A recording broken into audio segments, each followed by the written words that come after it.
Hi friends, எல்லாரும் எப்படி இருக்கீங்க? நல்லா இருப்பீங்க. பேசும் கிரகங்களிலிருந்து உங்கள் நித்யா ராஜேந்திரன். ஃப்ரெண்ட்ஸ், நிறைய சகோதரிகள் அந்த அபிஜித் முகூர்த்தம் பற்றி சொல்லுங்கம்மா அப்படின்னு சொல்லி கேட்டிருந்தாங்க.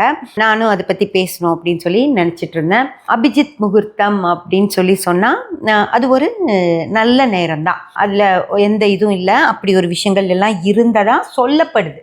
ஓகேங்களா? காலகாலமாக சொல்லிகிட்டே வருது. அதாவது மகாபாரத போர்லேயே அந்த மாதிரி ஒரு விஷயம் நடந்ததா சொல்லப்படுது. ஓகேங்களா? முதல்ல அபிஜித் முகூர்த்தம் அப்படின்னு சொல்லி சொன்னால் என்ன அப்படின்னு சொல்லி பார்த்துடலாம். அதே போல் அபிஜித் நேரம் அப்படின்றதும் என்ன அப்படின்னு பார்த்துடலாம். அபிஜித் முகூர்த்தம் அப்படின்னு சொல்லி, அதாவது ஒவ்வொரு முகூர்த்தங்கள் இருக்குது. உங்களுக்கு தெரியும், நம்மளுடைய 24 மணி நேரம் 60 நாளிகை அப்படின்னு சொல்லி சொல்கிறது. ஓகேங்களா? அதாவது நம்ம இப்போ கடிகார கணக்கு வந்ததுக்கப்புறம் அது 24 மணி நேரம். அதுக்கு முன்னாடி நாளிகை அப்படின்னு சொல்லி கணக்கு வச்சுருந்தாங்க. அதில் ஒரு நாள் அப்படிங்கிறது 60 நாளிகை சேர்ந்தது ஒரு நாள். ஃப்ரெண்ட்ஸ், உங்களுக்கு எல்லாத்துக்குமே தெரியும், பிரம்ம முகூர்த்தம் அப்படிங்கிற ஒரு விஷயம் இருக்குது அப்படின்னு தெரியும். அது 48 நிமிடங்கள். அதாவது 2 நாளிகை, 24 நிமிஷங்கிறது ஒரு நாளிகை, 48 நிமிஷம் அப்படிங்கிறது 2 நாளிகை. அந்த 2 நாளிகை பிரம்ம முகூர்த்தம் அப்படின்னு சொல்லி நமக்கு வருது. அதே போல் ஒரு 24 நிமிஷம் அபிஜித் முகூர்த்தமாக இருந்தது. எப்படி பிரம்ம முகூர்த்தம் இருக்கோ அதே மாதிரி அபிஜித் முகூர்த்தம்னு ஒன்று இருந்தது. அதை இந்த கிருஷ்ண பரமாத்மா என்ன பண்ணுறார் அப்படின்னா, பாரத போர் நடக்கும்போது கிருஷ்ணர் நம்ம பஞ்ச பாண்டவர்களுக்கு சப்போர்ட்டாகவும், அவங்க அண்ணன் பலராமர் கௌரவர்களுக்கு சப்போர்ட்டாகவும் இருக்கார். கௌரவர்களுக்கு பொண்ணு கொடுக்கணும், அதனால் தான் ஒரு கௌரவமான விஷயத்தை செஞ்சதாக அவர் நினச்சிட்டு, அவங்க அண்ணன் கிருஷ்ணருடைய அண்ணன் பலராமர் கௌரவர்களுக்கு சப்போர்ட்டாக இருக்கார். அப்போது என்னென்னா, அந்த கௌரவர்கள் அப்படிங்கிறவங்க 100 பேர் இல்லைங்களா? அந்த 100 பேர்த்தில் யாராவது ஒருத்தருக்கு அந்த அபிஜித் முகூர்த்த நட்சத்திர காலங்களில் பிறந்திருந்தாங்க அப்படின்னா, அந்த அபிஜித் முகூர்த்தம் அவங்களுக்கு வெற்றி வாய்ப்புகள் அமைஞ்சிடக்கூடாது அப்படின்னு சொல்லி, அதே போல் பஞ்ச பாண்டவர்களுக்கும் வெற்றி வாய்ப்புகளாக அமைஞ்சிடக்கூடாது அப்படின்னு சொல்லி என்ன பண்ணுறாருன்னா, அந்த அபிஜித் முகூர்த்த நேரத்தை கிருஷ்ணர் எடுத்து ஒழிச்சு வச்சிடறாரு. ஃப்ரெண்ட்ஸ், இதுவுமே சொல்லப்பட்ட ஒரு கதை. ஓகேங்களா? அப்போது அது என்ன நேரம் அப்படின்னு சொல்லி பார்த்தீங்கன்னா, அதாவது உத்திராட நட்சத்திரம் அப்படின்றது சூரியனுடைய நட்சத்திரம், திருவோண நட்சத்திரம் அப்படின்றது சந்திரனுடைய நட்சத்திரம். சூரியன் அப்படின்றது உடல் பலம், சந்திரன் அப்படின்றது மனோபலம். அப்போது உத்திராட நட்சத்திரத்துடைய கடைசி 12 நிமிடங்கள், அதாவது அரை நாளிகை அப்படின்றது 24 நிமிடங்கள் ஒரு நாளிகை அப்படின்னு சொன்னேன் இல்லையா? அதில் அரை நாளிகையை சூரியனுடைய நட்சத்திரத்திலிருந்தும் அரை நாளிகையை சந்திரனுடைய திருவோண நட்சத்திரத்திலிருந்தும் எடுத்துக்கிறாங்க. அதை எடுத்து அது சூரியனும் சந்திரனும் சேருற காலம் அப்படின்னு சொல்லி வைக்கிறாங்க. அதுக்கெல்லாம் ஒரு ப்ரூஃப் என்ன அப்படின்னா, பெண் காலம் ஆண் காலம் நல்லா நாளிகையில் பிரித்து வச்சுருந்தாங்க. ஃப்ரெண்ட்ஸ், நாளிகையில் அரை நாளிகை பெண் காலம்னும் அரை நாளிகை ஆண் காலம்னு இருக்கும்.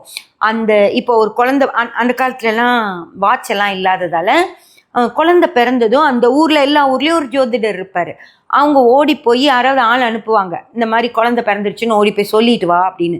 அவங்க ஒரு இடத்துலேருந்து அந்த ஒரு இடத்துக்கு போகணும் இல்லையா? அந்த இப்போ குழந்தை பிறந்த வீட்டிலேருந்து ஜோதிடர் வீட்டுக்கு, அன்றைக்கெல்லாம் ஹாஸ்பிட்டல்ஸ் எல்லாம் கிடையாது, வீட்லேயே மருத்துவச்சிக்கு தான் குழந்தை பிறப்பெல்லாம் பார்ப்பாங்க.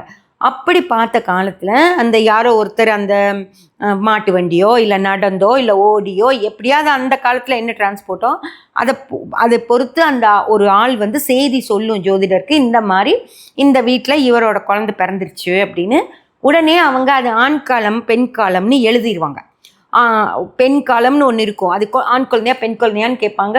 அது ஆண் குழந்தை அப்படின்னு சொன்னால் ஆண் காலத்துலேயும், பெண் குழந்தைன்னு சொன்னால் பெண் காலத்துலேயும் எழுதிடுவாங்க. ஃப்ரெண்ட்ஸ், அப்படி தான் அந்த காலத்தில் ஜாதகங்கள் எழுதப்பட்டது. இப்போ இருக்கிற மாதிரி அப்படி துல்லியமான நேரமெல்லாம் கிடையாது. அப்படி எழுதப்பட்டதுனால ரொம்ப நாள் வரைக்கும் அது ஆண் காலம் பெண் காலம்னு இருந்து, இப்போ கூட ஒரு ஜாதகத்தை நம்ம எடுத்தோம்னா டைம் கரெக்ஷனே பண்ண முடியாது. அவ்வளோ நாளிகையில் அவ்வளோ குளறுபடி இருக்கிற மாதிரி எழுதி வச்சுருப்பாங்க. ஏன் அப்படி மாறி இருக்குது அப்படின்னா, ஆண் காலத்தில் பிறந்திருக்கும் அந்த குழந்தை அவங்க சொல்ல நேரம் டைம் மாறி போயிடும். ஆனாலும் அவங்க ஆண் காலத்தில் தான் அதை எழுதுவாங்க. இது வரைக்கும் இந்த 12 நிமிஷம் அரை நாளிகை வந்து ஆண் காலம், அரை நாளிகை பெண் காலம்னு இருக்கும். இவங்க சொல்லும்போது ஆண் குழந்தைன்னு சொல்லுவாங்க, ஆனால் அது பெண் காலமாக இருக்கும். அதனால அவங்க ஆண் காலத்தில் அதை எழுதிடுவாங்க.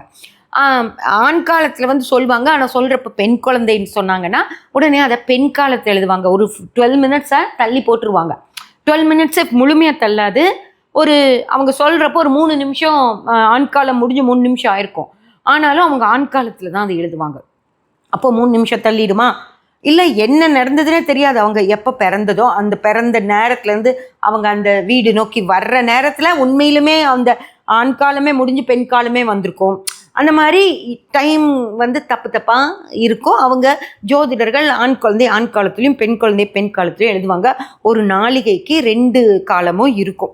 புரிஞ்சதுங்களா? அப்போ 12 நிமிஷம் ஆண் குழந்தை தான் பிறக்கும்பாங்க, 12 நிமிஷம் பிறந்தா அது பெண் குழந்தைன்னு அவங்களாவே கன்சிடர் பண்ணிட்டு போட்ட காலமெல்லாம் இருக்குது. அதனால் பல குளறுபடிகள் இன்றைக்கும் டவுன் சவுத் ஜாதகங்களில் இருக்கும். அதே போல் தான் இந்த வாக்கிய பஞ்சாங்கம், திருக்கணித பஞ்சாங்கம் அப்படிங்கிற இதுவும் இன்றைக்குமே வாக்கிய பஞ்சாங்கத்தை யூஸ் பண்ணுறதுனால அந்த டைம் டிஃப்ரென்ஸ் நிறையா இருக்கும்.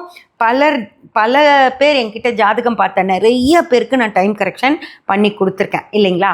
அந்த மாதிரி ஆண்காலம் பெண்கால பிரச்சனைகளும் இருந்தது ஃப்ரெண்ட்ஸ். இந்த மாதிரி ஒரு காலம்தான் அந்த நாளிகையில் ஒரு நட்சத்திரத்துடைய கடைசி 12 நிமிஷங்களை சூரியனுடைய உத்திராட நட்சத்திரத்திலேருந்து அரை நாளிகை 12 நிமிஷங்களையும், திருவோண நட்சத்திரத்திலேருந்து சந்திரனுடைய திருவோண நட்சத்திரத்திலிருந்து அரை நாளிகை ஒரு 12 நிமிடத்தையும் எடுத்து அதை அபிஜித் முகூர்த்தம் அப்படின்னு சொல்லி வச்சுருந்தாங்க. பிரம்ம முகூர்த்தம் மாதிரி இது அபிஜித் முகூர்த்தம். ஓகேங்களா? ஏன் அது அப்படி வைக்கப்பட்டது அப்படின்னா, சூரியனுடைய திடமும் சந்திரனுடைய மனோபலமும், சூரியனுடைய உடல் பலமும் சந்திரனுடைய மனோபலமும் இருந்தால் தான் வெற்றி அடைய முடியும் அப்படின்னு சொல்லி அந்த கால நேரம் 2 நட்சத்திரத்திலிருந்து ஒரு முகூர்த்தமாக அது எடுக்கப்பட்டுச்சு. ஏன் சூரியனுக்கு வந்து கிருத்திகை இருக்குது, உத்திரம் இருக்குது, ஆனால் உத்திராடத்தை மட்டும் எடுத்தாங்க அப்படின்னு சொல்லி பார்த்தீங்கன்னா அதுக்கும் ஒரு விஷயம் இருக்குது. அதே போல் சந்திரனுடைய ரோகிணியையும் அஸ்தத்தையும் விட்டுட்டு ஏன் இங்கே திருவோணத்துக்கு எடுத்தாங்க அப்படின்னு பார்த்தீங்கன்னா, ரோகிணி நட்சத்திரம் அப்படின்றது குழந்தை, அதாவது குழந்தை கிருஷ்ணர் இருக்காருங்களா, அவரோட நட்சத்திரம். அந்த ரோகிணி நட்சத்திரக்காரங்கள் மனசு வந்து ரொம்ப குழந்தை மனசாக இருக்கும். அவங்க கிட்ட வந்து அம்மா எனக்கு ஒரு எதிரியாக இருக்காங்கன்னு வச்சுக்கோங்க, அவங்க எதிரி தான், இவங்க அவங்கள பார்த்து கோபப்படணும். ஆனாலும் அவங்க வந்து கண்ணீர் விட்டு அழுதாங்கனாலே இவங்க கோபம்லாம் கரைஞ்சு போயிடும். ரோகிணி நட்சத்திரக்காரர்கள் அடுத்தவங்க கண்ணீர் விட்டு அழுதாலே இவங்களுக்கு அவங்க மேலே இருக்கிற எல்லா கோபமும் போய் அவங்கள அரவணைச்சிக்குவாங்க, அவங்கள சேர்த்திப்பாங்க. ஓகேங்களா? அதனால் ரோகிணி நட்சத்திரம் அவ்வளவு மனோபலம் இல்லை, கம்மியான மனோபலம் தான் இருக்குன்றதுனால ரோகிணியில் எடுக்கல. அதே போல் அஸ்த நட்சத்திரக்காரர்களுக்கும் அவங்கள அழுதாலே அவங்க சேர்த்திப்பாங்க, இவங்க காலில் விழுந்து மன்னிப்பு கேட்டால் இவங்களும் சேர்த்திப்பாங்க ஃப்ரெண்ட்ஸ். அஸ்த நட்சத்திரக்காரர்கள் அந்த மாதிரி தான். அதாவது அவங்க தெரியாமல் செஞ்சுட்டேன், தப்பு பண்ணிட்டேன், மன்னிச்சிடுங்க அப்படின்னு காலில் விழுந்தா அதுக்கப்புறம் அவங்கள அரவணைச்சு தூக்கிக்குவாங்களோ தவிர ஒரு நாளும் அவங்கள விலக்கி வைக்க மாட்டாங்க. ஓகேங்களா? அந்த மாதிரி அந்த மனோபலத்தில் கொஞ்சம் குறைவாக ரோகிணி முதல்ல, அடுக்கடுத்து அஸ்தம் கொஞ்சம் ஸ்ட்ராங்காக இருக்கும், அவங்க காலில் விழுந்தா அதுவும் ஓகேன்னு ஒத்துக்கும். அதுவே திருவோண நட்சத்திரம் அப்படின்னா என்ன பண்ணும் அப்படின்னா, அழுதா சரி பார்க்கலாம் அப்படின்னு பேசாமல் இருக்கும், காலில் விழுந்தாலும் சரி பார்க்கலான்னு பேசாமல் இருக்கும். ஆனால் அதுக்கப்புறம் அவங்க கெஞ்சி மன்றாடி கேட்டுக்கும்போது சேர்த்திக்குமோ தவிர எப்போவுமே அவங்க மேலே ஒரு கண்ணு வச்சுட்டே இருப்பாங்க. இவன் எதிரி, நம்ம எதிரி, எப்போ வேணாலும் இவன் நம்ம முதுகில் குத்துவான், நம்ம தயாராக இருக்கணும் அப்படின்னு சொல்லி திருவோண நட்சத்திரம்தான் ஒரு முழுமையான மனோபலம் அப்படின்னு சொல்கிறது. அவங்க பக்கத்தில் தான் வச்சுருப்பாங்க, ஆனால் சேர்த்திக்க மாட்டாங்க. புரியுதுங்களா? சரி இருந்துக்கோ, என் கூட இருந்துக்கலாம், ஆனால் அவங்கள மனசார அவங்கள நம்பி அவங்க ஏற்றுக்கவே மாட்டாங்க. திருவோண நட்சத்திரக்காரர்கள் எப்பவுமே அவங்களுக்கு 100%, 98% தான் அவங்கள நம்புவாங்களோ தவிர 2% அவங்க இருக்கிற வரைக்கும் அந்த சந்தேகம் அவங்க மேலே இருந்துக்கிட்டே இருக்கும். திருவோண நட்சத்திரக்காரர்களுக்கு தான் மனோபலம் அப்படின்றது ஜாஸ்தி. அதனால் அந்த திருவோணம், அதே போல் பெருமாளுடைய நட்சத்திரம் அப்படின்றது ஒரு அந்த நட்சத்திரத்துக்கு இன்னொரு மகிமை. அதனால் திருவோண நட்சத்திரம் அப்படின்றது மனோபலம் ஜாஸ்தி. அதே போல் உத்திராடமும் அதே போல் தான். கிருத்திகை நட்சத்திரக்காரர்களை அவங்க உடல் வலிமை ஜாஸ்தி தான், ஆனாலும் அவங்கள வந்து ஈஸியாக உடல் வலிமை இருந்தால் கூட அவங்க வந்து ஒரு அளவு தான். இந்த ஒருத்தங்க ஒரு எதிரியை வந்து அடித்து தாக்கும்போது அவங்கள முழுமையாக அடிக்கணும்னு நினைக்க மாட்டாங்க. அவங்க ஒரு அடி பட்டுருச்சு, இப்போ ஒரு எதிரி வராங்க, எதிரியை இவங்க எதிர்கொள்ளணும், அப்போ அவங்க அடிப்பாங்க. அடித்து அவங்களுக்கு கொஞ்சம் ரத்தம்லாம் வந்துருச்சுனாலே அவங்க பாவம்னு விட்டுருவாங்க. சரி, அவன் அடி வாங்கிட்டான் போதும் அப்படின்னு சொல்லி அவனை குற்றுயிருமா கொலையுரிமா விழுகிறான் அப்படின்னா சரின்னு வந்துடுவாங்க. அவனை முழுமையாக அவனை அழிக்கணும் அப்படின்னு நினைக்க மாட்டாங்க, வந்துடுவாங்க கிருத்திகை நட்சத்திரக்காரர்கள். அதே போல தான் உத்திர நட்சத்திரக்காரர்களுக்கும் அடிச்சாச்சு வீழ்த்தியாச்சு, அவ்வளோதான். அவன் வாழ்ந்துட்டு போகிறான், இல்லை செத்துட்டு போகிறான்னு சொல்லிட்டு அதை பற்றி அவன் என்ன ஆனா அப்படின்னு பற்றி கவலைப்படாமல் வந்துடுவாங்க. ஆனால் உத்திராட நட்சத்திரக்காரர்கள் அடிப்பாங்க, வீழ்த்துவாங்க, அவன் அழிஞ்சிட்டானான்னு பார்த்துட்டு தான் போவாங்க. அவன் திரும்பி எந்திரிச்சிற ஒரு சந்தர்ப்பத்தை அவனுக்கு கொடுக்கவே மாட்டாங்க. அப்படி இருக்கணும். ஒரு எதிரி தன்னுடைய எதிரியை முழுமையாக அழிச்சிடணும், அந்த எதிரியால் திரும்பவும் தனக்கு பிரச்சனைகள் வரக்கூடாது அப்படின்னு ஒரு கருமமாக அந்த வேலையை செய்கிற அந்த உறுதி, அவன் சாகிறத பார்க்குற அளவுக்கு தைரியம் இருக்கிற அந்த உடல் வலிமையும் இருக்கிற ஒரு நட்சத்திரம் தான் உத்திராடம்.